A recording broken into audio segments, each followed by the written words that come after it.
মহারাজা beef rezala এটা এমন একটা রেসিপি যেটা কিনা একবার খাওয়ার পর আপনার এই টেস্ট সারা জীবন মনে থাকবে।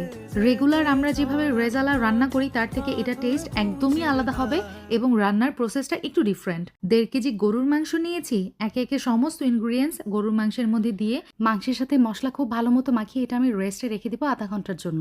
অন্যদিকে একটা পাতিলে 1 কাপ পরিমাণ দুধ নিয়েছি আগে থেকে জাল করা, তার মধ্যে নারিকেল কোরানো, আরও লাগছে কুচি করে রাখা পেঁয়াজ এবং সাথে ব্যবহার করেছি কাজু বাদাম। এখন এটা 5 মিনিট মতো রান্না করে চুলা থেকে নামিয়ে ব্লেন্ডার জারে ব্লেন্ড করে নিয়েছি। এইদিকে একটা বড় কড়াই আমি তেলের মধ্যে বেরেস্তাটা প্রথমে ভেজে নিয়েছি আর সেম তেলের মধ্যে ওই যে ম্যারিনেট করা মাংসগুলোও দিয়ে দিলাম। এখন সময় নিয়ে একটু কিছু সময় ভেজে নিতে হবে। মাংসের কালারটা যখন চেঞ্জ হয়ে যাবে তখন ওই যে ব্লেন্ড করে রাখা স্পেশাল আমার পেস্ট, সাথে কিছু স্পাইস ব্যবহার করেছি আর ব্লেন্ডার ধোয়া 1 কাপ মতো পানি অ্যাড করে দিলাম। কিছু গরম মশলাও দিয়ে দিয়েছি। এই মাংসটা একদম সুসিদ্ধ হওয়া পর্যন্ত আমি রান্না করে নেব। এই পর্যায়ে লাগবে আমার জয়ফল এবং জয়ত্রীর গুঁড়া। এভাবে ফ্রেশ গুঁড়া করে নিলে বেস্ট রেজাল্ট পাওয়া যায়। আমি একটা পাত্রে নিয়ে নিলাম, সাথে ওই যে বেরেস্তা প্রথমে উঠিয়ে রেখেছিলাম সেটা, তারপরে চিনি, গুঁড়া দুধ সবকিছু মিক্স ব্যাস হয়ে গেছে।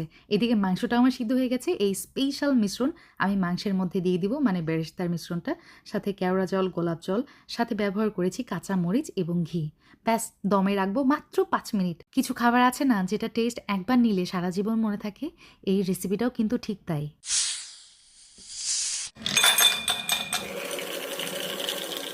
এবারের ঈদে এই রেসিপিটা বানিয়ে সবাইকে চমকে দিতে পারেন।